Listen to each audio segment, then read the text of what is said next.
आई यल्लमाची सौंदर्याची यात्रा म्हणजे आमच्या कोल्हापूर शहरातील गरिबाची यात्रा आपण नेहमीच समजतो, गरिबाची सहल समजतो. गेले अनेक दिवस म्हणजे बऱ्यापैकी 15 वर्षापासून मागणी होती की यामध्ये खोळंब आकार रद्द व्हावा,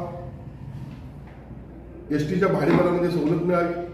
2014 साली ज्यावेळी पहिल्यांदा शिवसेना भारतीय जनता पक्षाचं सरकार या महाराष्ट्र राज्यावर आलं, त्यावेळी शिवसेनेचे नेते सन्माननीय दिवाकर रावते साहेब यांना मी माझी भूमिका पटवून दिली आणि त्यानंतर 300 रुपये ते 10 रुपये खोळंब आकार करण्यात आला. म्हणजे एका तासाला 300 रुपये होते ते 10 रुपये करण्यात आले. म्हणजे 72 तासाचे इंटू 290 एवढे पैसे त्यामध्ये वाचले. आणि एकंदरीत भाडेवाढीचा जो विषय आहे, या भाडेवाढीच्या विषयामध्ये पुन्हा एकदा यावर्षी एसटी तोट्यात आहे, त्यामुळं प्रशासनाने भाडेवाढ केली होती.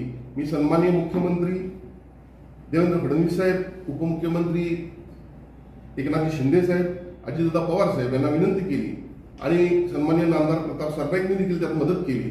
आणि आज आपल्याला सांगायला अत्यंत आनंद होतोय की 2014 पासून आज ते म्हणजे 12वं वर्ष. या 12 वर्षामध्ये जवळपास एका गाडीचे 50,000 रुपये वाचतात आणि अशा 250 गाड्या म्हणून जातात. म्हणजे हे इतके पैसे एवढे वाढत आले आणि यावर्षी देखील आपल्याला आम्हाला यश आलं.